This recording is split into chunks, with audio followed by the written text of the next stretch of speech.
Hello friends welcome to ambience kitchen. நம்ம kitchen எனக்கு என்ன பார்க்க போறோம்னா, ரொம்ப ரொம்ப சூப்பரான டேஸ்ட்டான ஒரு இஞ்சி பிக்கிள் தான் பார்க்க போறோம். இது பார்த்தீங்கன்னா, சாத்து கூட வச்சு பெசஞ்சு சாப்பிட அவ்வளோ டேஸ்ட்டா இருக்கும். வேற எந்த கூட்டும் இல்ல அந்த மாரி பட்சத்தில இது ஒண்ணே போதும். சாத்து கூட வச்சு பெசஞ்சு சாப்பிட சூப்பரா இருக்கும். எக்ஸலண்டான ரெசிபி. ரொம்ப ஹெல்த்தியும் கூட, டைஜஷனுக்கும் ரொம்ப ரொம்ப நல்லது. இது பார்த்தீங்கன்னா, வீட்ல ஈஸியா நம்ம பண்ணிக்கலாம். கடையில தான் வாங்கி சாப்பிடணும்னு அவசியம் இல்ல. எப்படி பண்ணலான்னு பார்க்கலாம். வீடியோ கடைசி வரைக்கும் பாருங்க. அப்பதான் சின்ன சின்ன டிப்ஸ் எல்லாம் சொல்லியிருப்போம். இது பண்ணுறதுக்கு நான் வந்து ஒரு 250 கிராம் இஞ்சி எடுத்து நல்லா வாஷ் பண்ணி தோல் சீவி குட்டி குட்டியாக கட் பண்ணி எடுத்து வச்சுருக்கிறேன். இப்போ பார்த்தீங்கன்னா ஒரு வாணலி அடுப்பில் வச்சுருக்கிறேன். இதில் வந்து ஒரு 1/4 கப் அளவு நல்லெண்ணெய் விட்டுக்கலாம். நல்லெண்ணெய் தான் இதுக்கு ரொம்ப நல்லா இருக்கும்.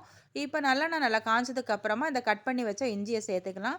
இந்த மாதிரி ரவுண்டாக கட் பண்ணி வச்சுருக்கிறேன். உங்களுக்கு எந்த ஷேப்பில் கட் பண்ண முடியுமோ அந்த ஷேப்பில் முடிஞ்ச அளவு நைஸாக கட் பண்ணிக்கோங்க. இப்போ இஞ்சியை வந்து நல்லா இந்த எண்ணெயில் வந்து வதக்கி எடுத்துக்கலாம். நல்லா வந்து கோல்டன் ப்ரௌன் கலர் ஆகணும்.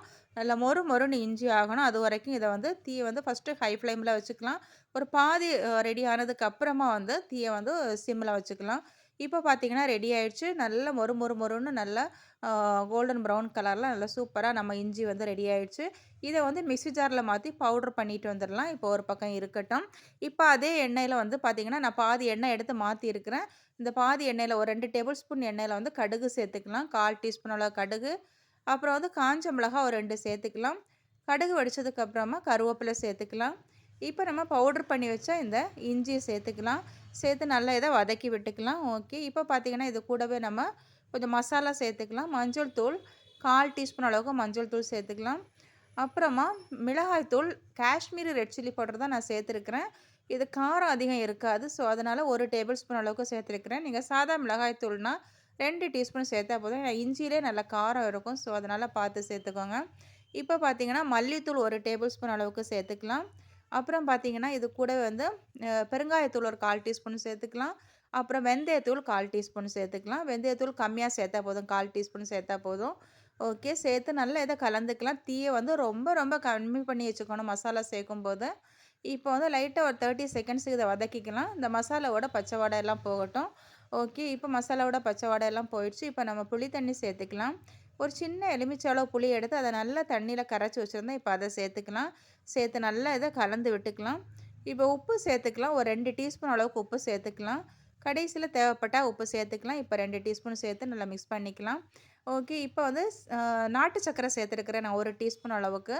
நாட்டு சர்க்கரை சேர்க்கும்போது நல்லா இந்த ஆ காரம், இந்த புளிப்பு இதெல்லாம் ஒண்ணு பேலன்ஸ் ஆகி நல்ல டேஸ்ட்டா இருக்கும். இது சேர்க்கும்போது. காரமும் கொஞ்சம் அதிகம் தெரியாது நமக்கு நாட்டு சர்க்கரை சேர்க்கும்போது. ஓகே. சேர்த்து நல்லா இதை கலந்து விட்டுக்கலாம். இப்போ பார்த்தீங்கன்னா, இதில தண்ணி சேர்க்கலாம். 1 கப் அளவு தண்ணி சேர்த்து நல்லா கலந்து இதை மூடி போட்டு வேக விடுவோம். ஒரு 5 நிமிஷம் ஆகும். 5 நிமிஷம் ஆகும்போது இது நல்லா எண்ணெயெல்லாம் பிரிஞ்சு நல்லா குக் ஆகி வரும். ஓகே. இருக்கட்டும் இப்ப.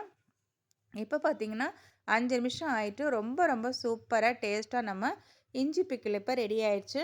இது பார்த்தீங்கன்னா நம்ம இதில் இது கூட 1 டேபிள் ஸ்பூன் அளவு வினிகர் கூட ஆட் பண்ணி நம்ம வச்சோம் அப்படின்னா 2 வாரம் வரைக்கும் கெடாது. நம்ம வெளியே வச்சு யூஸ் பண்ணிக்கலாம்.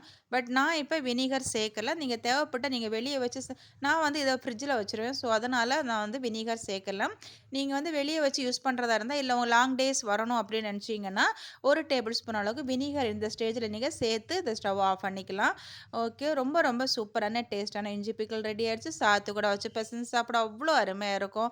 கண்டிப்பாக ஒரு வாட்டி ட்ரை பண்ணி பாருங்கள். ஓகே ஃப்ரெண்ட்ஸ், இந்த ரெசிபி உங்களுக்கு பிடிச்சிருந்தா ஆம்பியன்ஸ் கிச்சனை சப்ஸ்கிரைப் பண்ணி, லைக் பண்ணி, ஷேர் பண்ணி, கமெண்ட் பண்ணுங்கள். மறக்காமல் ஃப்ரெண்ட்ஸ் அண்ட் ரிலேட்டிவ் ஷேர் பண்ணுங்கள். மறக்காமல் ஒரு லைக் கொடுங்க. Okay friends, bye bye.